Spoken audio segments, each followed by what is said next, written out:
అదే RTV app వార్తల్ని క్షణాల్లో చదివే అవకాశం ఉంటుంది. ఒక న్యూస్ పేపర్, ఒక టెలివిజన్ ఛానల్ మీ చేతుల్లో ఎప్పుడూ ఉంటాయి. రైతులకు తాగునీరు అలాగే సాగునీరుతో పాటు వరికి 500 రూపాయల బోనస్తో పాటు 2 లక్షల రుణమాఫీ వెంటనే రైతులకు అందించాలని ఖమ్మం జిల్లా వ్యాప్తంగా పూర్తిగా బీఆర్ఎస్ పార్టీ రైతు ధర్నాలకి పిలుపునిచ్చి అందులో భాగంగా పాలేరు నియోజకవర్గం ఖమ్మం రూరల్లో కూడా ఇక్కడ వరంగల్ క్రాస్ రోడ్ వద్ద ఖమ్మం ఎమ్మెల్సీ తాత మధు నేతృత్వంలో ఇక్కడ బీఆర్ఎస్ పార్టీ రైతు ధర్నా నిర్వహిస్తుంది. అసలు బీఆర్ఎస్ పార్టీ రైతు ధర్నా నిర్వహించడంలో ప్రధాన కారణం అంటే ఒకసారి జిల్లా పార్టీ అధ్యక్షులు అడిగి తెలుసుకున్నాం. సో సార్ చెప్పండి, ప్రధానంగా రైతు ధర్నాల పేరిట బీఆర్ఎస్ పార్టీ రైతు నిరసన దీక్షలు కూడా పూర్తిగా చేస్తుంది. అసలు ఈ రైతు నిరసన దీక్షల యొక్క ముఖ్య ఉద్దేశం ఏంటి సార్? కాంగ్రెస్ పార్టీ ఎన్నికల ముందు రైతుల కోసం అనేక హామీలు, అనేక ప్రకటనలు ఇవ్వటం జరిగింది, అనేక వాగ్దానాలు చేసింది.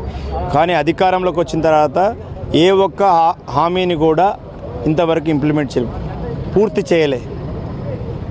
వాళ్ళు ముందేమన్నారు, మేము 100 రోజుల్లో పూర్తి చేస్తామని చెప్పారు. మా హామీలన్నీ కూడా 100 రోజుల్లో పూర్తి చేయకపోతే మమ్మల్ని గల్లా బట్టి అడగమన్నారు. మరి ఇప్పుడు ఎన్ని రోజులు అవుతుంది? 115 రోజులు అయింది. ఒక్క హామీ నెరవేర్చిండ్రా? హామీలు పక్కకు పెట్టండి, గత ప్రభుత్వం చేస్తున్నటువంటి స్కీమ్స్ కూడా ఇంప్లిమెంట్ చేయలేని పరిస్థితిలో ఉన్నారు. రైతు బంధు కేసీఆర్ గారు 8 సంవత్సరాల క్రితం రైతు బంధు తీసుకొచ్చాడు. కష్టాల్లో ఉన్న తెలంగాణ రైతులకి పెట్టుబడి సహాయంగా ఎకరాకు 10,000 రూపాయలు, జూన్లో 5,000, నవంబర్లో డిసెంబర్లో 5,000, 10,000 రూపాయలు వేయాలని కేసీఆర్ గారు. ప్రపంచంలో ఎక్కడ లేదు. ఎందుకంటే ఐక్యరాజ్య సమితి కూడా దీన్ని అప్రిషియేట్ చేసింది. ప్రపంచంలో నగదు బదిలీ కార్యక్రమం అని రైతుల కోసం చేసేటువంటి ప్రభుత్వం ప్రపంచంలో ఎక్కడా లేదు. అంత మంచి స్కీమ్ తీసుకొస్తే ఈరోజు కూడా నవంబర్ నుంచి ఇప్పుడు ఏప్రిల్ వచ్చింది, ఇప్పటివరకు ఇక్కడ రైతులు అందరి ఖాతాల్లో పడ్డాయా? ఒక్కొక్క మంత్రి ఒక్కొక్క ప్రకటన ఇస్తున్నాడు.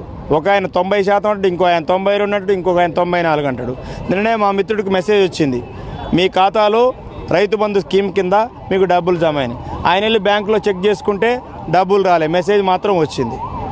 అంటే ప్రభుత్వం ఏంటంటే మోసం చేస్తుంది. 2 కేసీఆర్ గారు అందరికీ వేయాలని చెప్పినారు. రైతులందరూ కూడా తెలంగాణ బిడ్డలు, ఇక్కడికి వచ్చి అందరు రైతులే వచ్చింది. అందరూ కూడా 5 ఎకరాల లోపు ఉన్నోళ్ళే ఉన్నారు, 10 ఎకరాలు ఉన్నోళ్ళు ఏదో కొద్ది మంది ఉన్నారు, 1% కూడా లేరు. కానీ దాన్ని అడ్డం పెట్టుకొని ఒక ప్రచారం, కేసీఆర్ గారు భూస్వాములకే ఇస్తున్నారు, ఉన్నోడికే ఇస్తున్నని చెప్తున్నారు. అంటే 98% మంది రైతులకి ఇచ్చినప్పుడు 1-2% అంటే అందరికీ భూస్వాములకి ఇచ్చినట్ట, అంటే తప్పుడు వాగ్దానాలతో వచ్చినారు. ప్రధానంగా ఏంటంటే కేసీఆర్ గారు ఈ దీక్ష ఉద్దేశం ఏంటంటే ఈ రాష్ట్రంలో ఇబ్బంది పడుతున్న రైతులకు మద్దతుగా, ఈ రాష్ట్రాన్ని తీసుకొచ్చిన పార్టీగా, ఈ రాష్ట్రాన్ని అభివృద్ధి చేసిన పార్టీగా బీఆర్ఎస్ పార్టీ రైతుల పక్షాన ఎప్పుడూ ఉంటుంది. అందుకోసం దీక్ష ఉద్దేశం ఏమిటంటే ఈ రాష్ట్రంలో ఇబ్బంది పడుతున్న రైతులకి మద్దతుగా దీక్ష చేయాలనుకున్నాం. ఏదైతే రేవంత్ రెడ్డి గారు 2 లక్షల రుణమాఫీ చేస్తారని కాంగ్రెస్ చెప్పింది. మీరెవరు కూడా బ్యాంకులో అప్పు ఉంటే మీరు కట్టొద్దు, అప్పు లేకపోతే అప్పు తీసుకోండి, నా ప్రభుత్వం వస్తుంది కాంగ్రెస్ ప్రభుత్వం, మేము రాగానే మీకు 2 లక్షల రూపాయలు రుణమాఫీ చేస్తా ఉన్నారు. రుణమాఫీ చేశారా? కాంగ్రెస్ నేతలు చెప్తున్న అంశం ఏంటంటే పూర్తిగా బీఆర్ఎస్ పార్టీ అధికారులు ఉన్నప్పుడే ఉన్న ప్రాజెక్టులలో నీటినంతా కూడా వాడేసుకుందని చెప్పేసి చెప్తున్నారు. దానివల్లనే ఈరోజు ఇట్లాంటి కరువు పరిస్థితి వచ్చిందంటున్నారు. సో దీని మీద మీరే విధంగా స్పందిస్తారు సార్? చిన్నపిల్లడు కూడా నవ్వుతారండి కాంగ్రెస్ వాళ్ళ మాటలు చూస్తే. అంటే ఏమి విజ్ఞానం లేనివాడు, మిడిమిడి జ్ఞానం ఉన్నవాడు కూడా నవ్వే పరిస్థితికి వస్తుంది. బీఆర్ఎస్ ప్రభుత్వం వాడేసుకుందని దేనికి వాడుకున్నారు? నీళ్ళు ఎక్కడ పంపించారు? చెరువుల్లో పంపించాం, ప్రాజెక్టులో పంపించాం, రిజర్వాయర్లో పంపించాం. రిజర్వాయర్లో నీళ్ళు ఉండేవి. పాలేరు నుంచి తీసుకురావాల్సినటువంటి నీళ్లను కూడా నిన్న తీసుకొచ్చారు. ఎందుకో తెలుసా? దుర్బుద్ధి జిల్లా మంత్రులు సమాధానం చెప్పాలి. మేము నీళ్లు తీసుకొస్తే మధ్యలో రైతులు మోటార్లు పెట్టి వాటిని తోడుకుంటారు అని. అంటే రైతులు ఈ రాష్ట్రం వాళ్ళు కాదా? ఈ తెలంగాణ బిడ్డలు కాదా? మీరొక్కరేనా? మీకు మంత్రి పదవులు వచ్చినాయి కాబట్టి మీరే గొప్పోరా? అంటే పంట పండించే రైతు గొప్పోడు కాదా? ఏమని అడుగుతున్నారు? సాగర్ కాలం నీళ్ళు వదిలితే సాగర్ నుంచి ఖమ్మం వచ్చే వరకు మొత్తం రైతులు పొలాల్లో మొత్తం మోటార్లు పెట్టి తోడుతారు అంటున్నారు.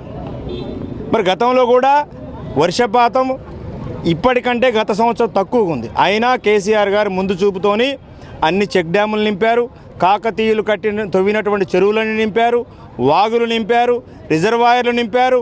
మొత్తం ఎక్కడ కూడా నీటి కరువు లేకుండా ఉన్న పరిస్థితి ఉంది. గత సంవత్సరం కూడా ఇట్లనే ఉంది ఎండాకాలం, ఎవరికి ఇబ్బంది లేదు. 8 సంవత్సరాలు లేని కరువు ఇప్పుడు ఎందుకు వచ్చిందని అడుగుతున్నాను ఈ రాష్ట్ర ప్రభుత్వాన్ని. ప్రకృతి వైపరీత్యాలు వచ్చిన కరువు కూడా కాంగ్రెస్ పార్టీ బాధ్యత వహిస్తుందా అని చెప్పేసి కూడా కాంగ్రెస్ నాయకులు చెప్తున్న పరిస్థితి కనబడుతుంది సార్. దీని మీద మీరేమంటారు? ప్రకృతి పేరుతోనే కాంగ్రెస్ పార్టీ తప్పించుకునే ప్రయత్నం చేయొద్దు. ఇది కాలం తెచ్చిన కరువు కాదు, కాంగ్రెస్ పార్టీ తెచ్చిన కరువు ఇది. వారికి పరిపాలన అనుభవం లేక, వారికి ఒక దూరదృష్టి లేకుండా తీసుకొచ్చిన కరువు ఇది. నేను అంటున్నాను, అసలు మీరు ఒక 2.5 నెలల పాటు మీరు మేడిగడ్డ మీద, కాళేశ్వరం మీదనే ఒక ఇష్యూగా మీరు రన్ చేశారు. ప్రజల దృష్టిని డైవర్ట్ చేశారు. కేసీఆర్ గారిని ఒక దోషిగా నిలబెట్టే ప్రయత్నం చేశారు. కానీ మీ యొక్క చర్యలు సఫలం కాలేదు, విఫలమైనవి. ప్రజలు అర్థం చేసుకున్నారు. మేము కూడా వెళ్ళాం.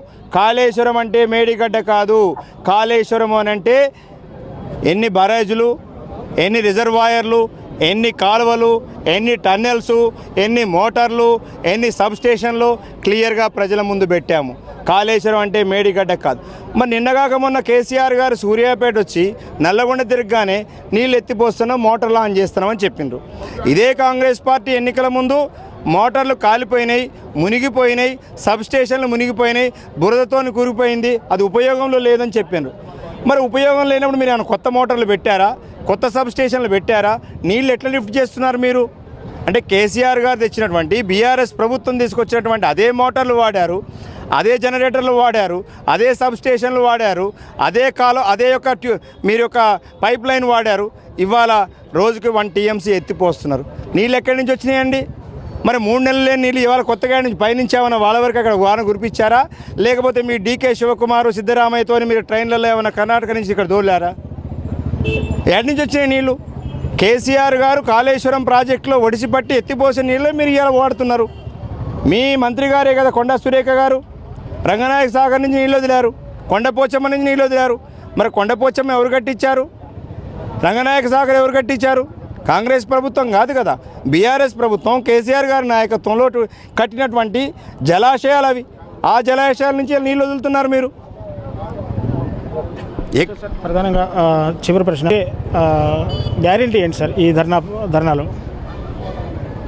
తెలంగాణ ప్రజలకి, ప్రత్యేకించి రైతులకి బీఆర్ఎస్ పార్టీ అనేది తెలంగాణ కోసం ఆవిర్భవించిన పార్టీ, తెలంగాణను తీసుకొచ్చిన పార్టీ, తెలంగాణను అభివృద్ధి చేసిన పార్టీ. కాబట్టి ఈ తెలంగాణ పట్ల మాకు చిత్తశుద్ధి ఉంది. తెలంగాణ అభివృద్ధే మా లక్ష్యం. ఢిల్లీ అభివృద్ధి మా లక్ష్యం కాదు. ఢిల్లీకి సంచులు మోసుడు మా లక్ష్యం కాదు. కర్ణాటక సంచులు మోసుడు మా లక్ష్యం కాదు. తెలంగాణ బిడ్డల యొక్క సంక్షేమమే మా లక్ష్యం. తెలంగాణ ఏ బిడ్డ బాధపడ్డా బీఆర్ఎస్ బాధపడుతుంది. ఎందుకంటే బీఆర్ఎస్కి తెలంగాణ బిడ్డలకు ఉంది పేగు సంబంధం, కొట్లాడి తెచ్చుకున్న సంబంధం, తెలంగాణ రాష్ట్రము తీసుకొచ్చి అభివృద్ధి చేసుకున్నటువంటి సంబంధం. పాలేరు నియోజకవర్గం ఇవాళ కనీసం మా ముఖాన నెత్తురు చుక్కుందంటే బీఆర్ఎస్ వల్ల, తెలంగాణ ప్రభుత్వం వల్ల ఈ 10 సంవత్సరాల్లో బాగుపడ్డాం మేము. మా భూములు 50,000 నుంచి ఇవాళ 25 నుంచి 50 లక్షలు బలుకుతున్నాయంటే కేసీఆర్ గారు తీసుకున్న చర్యల వల్ల. మా యొక్క నెట్వర్త్ పెరిగింది, మా రైతుల యొక్క నెట్వర్త్ పెరిగింది అంటే కేసీఆర్ గారి ప్రభుత్వం వల్ల. ఇవాళ రైతు ఇవాళ కోటీశ్వరుడు అంటే కేసీఆర్ గారి ప్రభుత్వం వల్ల. ఇవాళ రైతు దివాలా తీస్తుందంటే కాంగ్రెస్ పార్టీ ప్రభుత్వం వల్ల. మళ్ళా పాత రోజులు వచ్చేటువంటి ప్రమాదం ఉంది. కాబట్టి రైతుల్ని జాగరూకులను చేసేటువంటి కార్యక్రమే ఈ దీక్ష.